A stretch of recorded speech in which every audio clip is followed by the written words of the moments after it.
الحمد لله والصلاة والسلام على رسول الله صلى الله عليه وسلم وعلى آله وصحبه ومن والاه وبعد.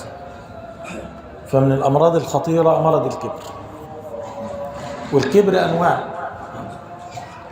أول نوع من أنواع الكبر على الله عز وجل.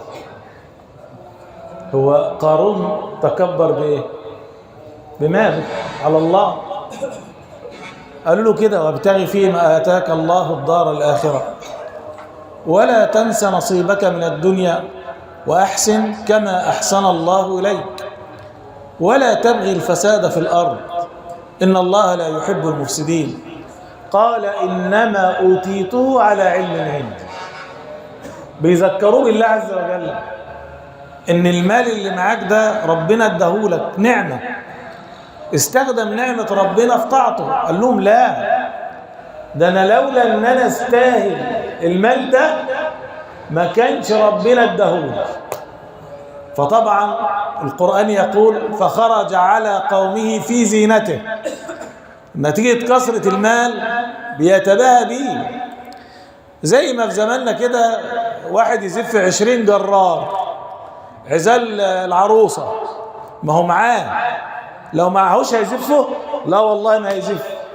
فهو هنا بيتباهى بماله قدام الناس. فللأسف الشديد خد بالك من الحتة دي. ولذلك التباهي من الكبر أحيانا.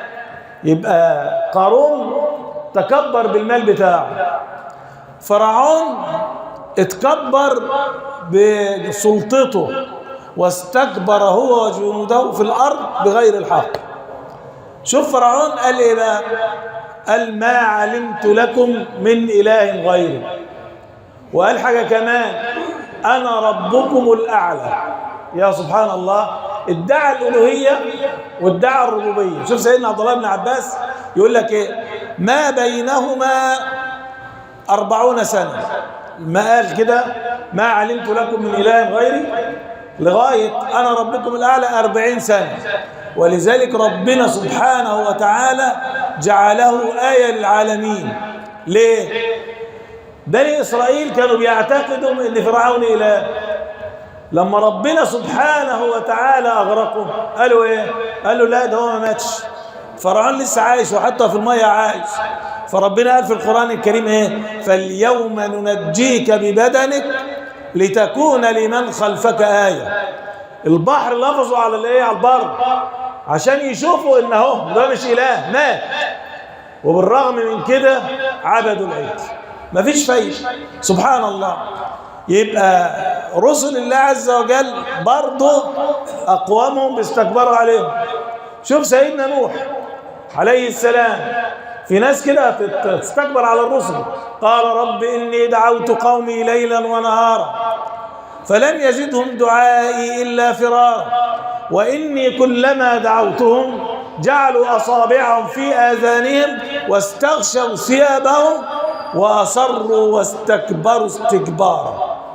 استكبروا إزاي نوح عليه السلام يدعوه؟ ده شوف سيدنا نوح عمره في زي ما قال القرآن، قال: فلبث فيهم 1000 سنة إلا 50 عاما.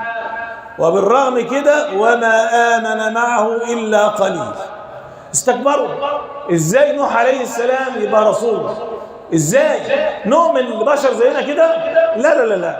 فهذا استكبار.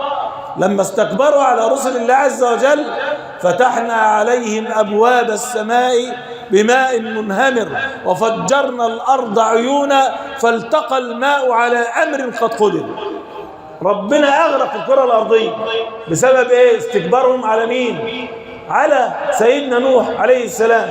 وكذلك النبي صلى الله عليه وسلم. وقالوا: لولا أنزل هذا القرآن على رجل من القريتين عظيم. إزاي القرآن ينزل على محمد صلى الله عليه وسلم؟ ده فقير وملوش جاه ولا له مكانه، إزاي ينزل القرآن عليه؟